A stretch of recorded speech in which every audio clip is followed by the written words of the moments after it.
కంచి కామకోటి పీఠం వారి శ్రీ చంద్రశేఖరేంద్ర సరస్వతి విశ్వ మహావిద్యాలయం ఇంటర్ మార్క్స్ ఆధారంగా స్కాలర్షిప్తో కూడిన అడ్మిషన్లు. చెప్తాను అంటే మీ నిబద్ధత నిజాయితీ గురించి చెప్తాను. ఒక్కడో సినిమా తీస్తున్నారు. ప్రభాస్ వాళ్ళ నాన్నగారి దగ్గర నుంచి మీకు ఫోన్ వచ్చింది, మా వాడితో ఒక సినిమా చేయాలి అని చెప్పేసి. చేస్తాను అని చెప్పి మాటిచ్చి వచ్చేసారు. ఒక్కడు సూపర్ డూపర్ హిట్. ఎంఎస్ రాజు గారి ఆ రోజు రేంజ్ ఏంటంటే, అప్పటి ఇండస్ట్రీలో టాప్ హీరోలు ఉన్న చిరంజీవి, నాగార్జున, బాలకృష్ణ, వెంకటేష్ వీళ్ళలో ఎవరిని డేట్లు అడిగినా ఖచ్చితంగా డేట్లు ఇచ్చే రేంజ్.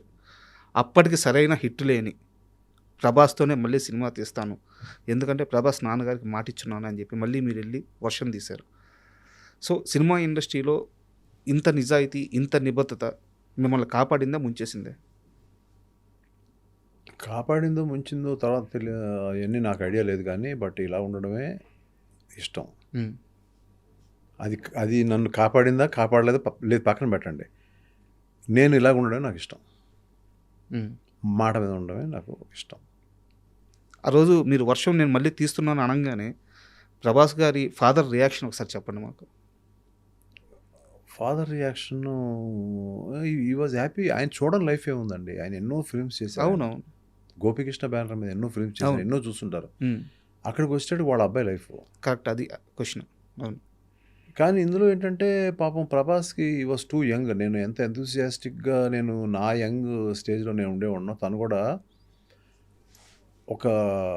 ఒక్కడు తీసిన ఎంఎస్ రాజు గారి సినిమా వచ్చింది అనేది ఎవరికైనా ఒక ఇది కదా, డ్రీమ్ కదా. ఖచ్చితంగా.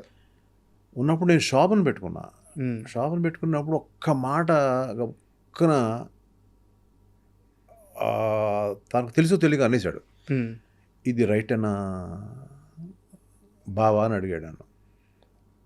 ఫాదర్ కృష్ణ, మన ప్రభాస్ వాళ్ళ ఫాదరా? కాదండి, స్ట్రైట్గా ప్రభాస్ అడిగాడు. మిమ్మల్ని అన్నారా? అన్నాడు. బావా అంటారా?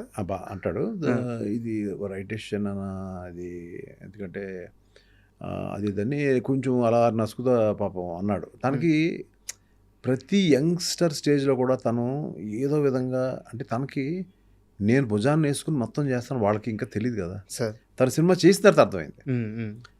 అంటే లేదు ప్రభాస్ బాగుంటుంది, లేదమ్మా బాగుంటుంది అన్న, నన్ను నమ్ము నువ్వు, అది ఇది అని అన్నాను.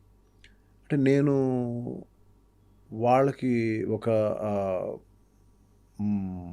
ఇప్పుడు ఆ రోజు నేను సినిమా చేయడం అనేది, ఆ స్టేజ్లో ఇంతమంది హీరోలు ఉండగా తనతో సినిమా చేయడం అనేది, అది తన అంటే ఒక రకంగా తన అదృష్టం అయినా కూడా నేను ఎప్పుడు ఆ ఫీలింగ్ ఇవ్వలే తనకి. సార్, నేను ఎప్పుడు కూడా ఎవరితోటన్నా వెరీ డౌన్ టు ఎర్త్ అని ఉంటాను.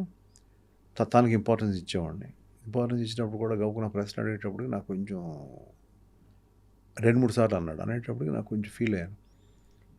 ఇది సర్లే అయితే మళ్ళీ ఇంకో ఫిలిం చేద్దాంలే అని చెప్పి అన్నాను. అన్నీ నేను మామూలుగా సాధారణ అయితే నా దగ్గరికి వస్తారు కదా, నేను వాళ్ళ ఫాదర్ ఒక ఇది రెస్పెక్ట్ వల్ల నేనే వాళ్ళ ఇంటికి వెళ్ళాను. నేను మళ్ళీ వస్తానులే అని చెప్పేసి కారుకి వెళ్ళిపోయాను. వెళ్ళిపోయిన తర్వాత ఒక 2 రోజులు 3 రోజులు అయినా నేను ఫోన్ ఎత్తట్లా. ఎందుకంటే నేను కూడా ఆలోచించుకోండి, అదేంటి తను చెప్పాడు ఇలాగ, ఏంటి రైటా కాదా, లేదంటే నా డిసిషన్ రాంగ్ అవుతుందా. ఇప్పుడు ప్రభాస్ని కూడా 1-2 అటు జస్ట్ ఓకేగా ఆడిన ఫిలిమ్స్, దాని మీద కూడా కామెంట్స్ ఉంటాయి కదా. అవును, ఖచ్చితంగా. ఈ కామెంట్స్ అతను తెలుసా అని తోటి నేను ఇదంతా కూడా పాజిటివ్ వేలో ఉన్నాయి. ఎలా ఈ ఫుల్ ఫిల్మ్ ఎలా పనిచేయాలి నేను, డైరెక్టర్ అయితే నమ్మాలి కదా, నేను ఎలా ఫుల్ ఫిల్మ్ పనిచేయాలి నేను అనే దాంట్లో నేను ఉండగా వాళ్ళ ఫాదర్ వేశారు. ఏమండి మా వాడు ఏదో గవ్వుకుని అనేసాడు, ఏదో మీరంటే కొంచెం చనువండి, అది అనేసాడు, ఇది అని అలాగే తీసుకోకండి, మీ ఇంటికి వస్తాడని చెప్తే వచ్చాడు. నేను ఏదో చిన్న న్యూస్ పేపర్ చూసుకుంటున్నాను, వచ్చాడు, కొంచెం అలా ముందుకు కూర్చున్నాడు సోఫాలో.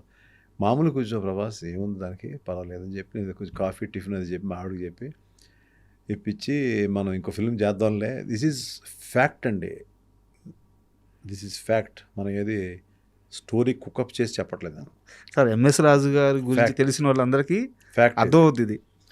కానీ నాకు ఎంతో ప్రేమ అతనంటే. అతను మంచి హీరో అవ్వాలి, నాకు కృష్ణరాజు గారి ఫ్యామిలీలోంచి పెద్ద హీరో అవ్వాలి. ఇప్పుడు హీరో కృష్ణ గారి ఫ్యామిలీ నుంచి ఒక్కడు ఎంత పెద్ద హిట్ అయింది, ఎంత స్టార్డమ్ వచ్చేసింది, ఈ ఫ్యామిలీలోంచి ఈ అబ్బాయి బాగుండాలి అనే ఒక మంచి ఇత్తోటే ఉన్నాను. అడిగిన చిన్న ప్రశ్నే, కానీ యాజ్ ఎ క్రియేటర్ నేను కొంచెం హర్ట్ అయిన తర్వాత లోపల మా ఆవిడ పిలిచి, మీరు ఏ విధమైన మాట మాట్లాడద్దు, మీరు అబ్బాయి ఈజ్ ఏ యంగ్స్టర్, మీరు కృష్ణరాజు గారి మొహం, సూర్యనారాయణ గారి మొహం చూసి అసలు డిస్కస్ పెట్టదు, మీరు ఏమనొద్దు అబ్బాయిని. అప్పుడు అబ్బాయి అనేవాళ్ళు ఈ వాస్ టూ యంగ్. అంతే కదా సార్, 2 సినిమాలు ఆ అబ్బాయి ఇవాళ అంటే ప్రపంచానికి తెలిసిన బిగ్గెస్ట్ హీరో. నాకు ఎప్పుడు ప్రభాసే మా అబ్బాయిలు అంటాడే అంతే అని చెప్పి తనే కాఫీ తీసుకొచ్చి ఇచ్చి, టిఫిన్ తింటావు అది ఇది అని అడిగి, అదేం ఉండదులే ఆయన చేస్తాడులే, నువ్వు ఊరికే అలాంటి అలకలు ఉంటాయిలే ఈయనకి అని చెప్పి అంటే గబుకులు వచ్చి నా వైఫ్ని పట్టుకుని, అక్క చాలా థ్యాంక్స్ అన్నాడు. ఇది ఫ్యాక్ట్గా జరిగిందండి. This is the first time I'm opening up. I think ఇప్పుడు ఎవరికి చెప్పలేమాట. ఆ రోజు వచ్చిన అండర్స్టాండింగ్ మా ఇద్దరికి అలా కంటిన్యూ అయిపోయింది. మనం ఏం చెప్తే దూకేస్తాడు, పరిగెత్తేస్తాడు, ఈ డ్యాన్స్ చేసే నన్ను పూర్తిగా నమ్మేశాడు. వచ్చిన తర్వాత నేను చేస్తున్నప్పుడు అప్పుడు అర్థమైంది హీఈస్ హాఫ్ డైరెక్టర్ అని.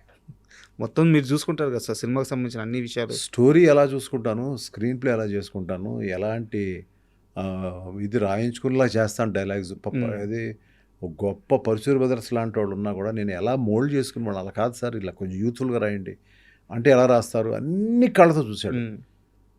అది చూసి ఒక రోజు ఆల్మోస్ట్ సినిమా అయిపోయిన తర్వాత, మీరు అవన్నీ పెట్టుకోకుండా మనసులో, నాతో మళ్ళీ సినిమా చేయాలి అప్పుడు మేము ఇద్దరు క్లోజ్ అయిపోయాం, బాగా క్లోజ్. ఒరే ఇది అన్నట్టు స్టేజ్కి వచ్చేసాను తనని. అట్లా ఇట్స్ లైక్ యూనో, నాకు ఒక స్టారు ఇవాళ అవుతాడని తెలుసు నాకు. నీకు ఖైదీరా ఈ సినిమా అని చెప్పారు, ముందే చెప్పేశారా? ముందే చెప్పేశాను. తర్వాత ఇంకా అతను తెలుసు కదా, మీరు ఇంకా అక్కడి నుంచి ఆ సినిమా రాజమౌళి గారు చూడడం, కృష్ణవంశీ లాంటి వాళ్ళు చూడడం. నేను షో వేసాను, నన్ను అడిగితే ప్రభాస్ రాజమౌళి గారు చూస్తారంట అని. అది చూసి అతను పర్ఫార్మెన్స్ చూసి నెక్స్ట్ అతనికి వచ్చే ఫిల్మ్స్ అన్నీ మీకు తెలుసు. అవును, ఇంకా అలా ఇప్పుడు ఎవరు కడతారు పెళ్ళికి గంట అంటే ఫస్ట్ కట్టింది నేను. చాలా మంది ఛాన్స్ తీసుకున్నాను. అతని యొక్క హైట్ని నేను ఎలాగైతే యూజ్ చేసుకోవాలో అలా చేసుకున్నాను. అలాగే తను కొన్ని కూడా ఎపిసోడ్స్లో మొత్తం లాస్ట్లో తీసాం. ఇప్పుడు హీరోయిన్ని పట్టుకొస్తున్నాడు అతను, ఒక మ్యాచో మ్యాను, వెళ్ళి హీరోయిన్ని 100 మందిని చంపేసి మొత్తం అంటించేసి, లంకని ఎలా అయితే హనుమంతుడు అంటించేస్తాడో అలా మొత్తం అంటించేసి సీతను ఎలా పట్టుకొచ్చాడు అనేది కథ, రాముడు ఎలా పట్టుకొచ్చాడు అనేది కథ. దీన్ని ఇంత బ్లాస్టింగ్ వేలో చేస్తున్నాడు ఇలాగప్పుడు నాకు ఆ టైంలో మీరు ఇందాక అడిగిన శత్రువు గుర్తొచ్చిందా. అంటే that is the experience what I had with my director Kota Ramakrishna గారు. ఓపెనింగ్లో ఏదో కావాలి, ఏంటో ఓపెనింగ్, సరే ఓపెనింగ్ చేసాం, ఏదో చేసాం, థ్రిల్ చేసాం, ఓకే. కానీ ఇంకా నాకు 2 ఫిలిమ్స్ బాగానే రీజనబుల్గా బాగానే ఆడి, ఒకటి బాగానే ఆడింది ఈశ్వర్ అని, ఇంకోటి అంత బాగా ఆడలేదు. ఇతను హీరో అంటే ఎలా నమ్మేస్తారు జనం సార్? లేదు కదా. సో రష్ అంతా చూస్తున్నప్పుడు ఏదో ఒక లోటు ఉంటే, అప్పుడు చెన్నైలో ఒక ల్యాండ్ మైన్స్ని పట్టుకుని పీటర్ మాస్టర్ని మళ్ళీ ఆపి, రికార్డింగ్ ఆపి, హీరో అంటే ఇలా ఉండాలి, హీరో ఇక్కడ పనిచేస్తాడు మైన్స్లో అని పెట్టి పైకి ఎక్కించి తర్వాత యాడ్ అయింది లాస్ట్లో. That was the last sequence.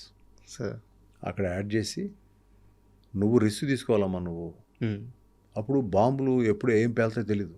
ఆ టైంలో రాళ్ళు కొట్టడానికి వాళ్ళు ఇంతే టైం ఇచ్చారు, ఆ టైంలో అవలా అక్కడ ప్లేస్ చేసి అతన్ని భయపడకుండా, అప్పుడు స్ట్రాడా క్రేన్ అని ఉండేది, అది రామోజీ ఫిలిం సిటీ నుంచి చెన్నై తెప్పించాను ఆ షాట్ కోసం.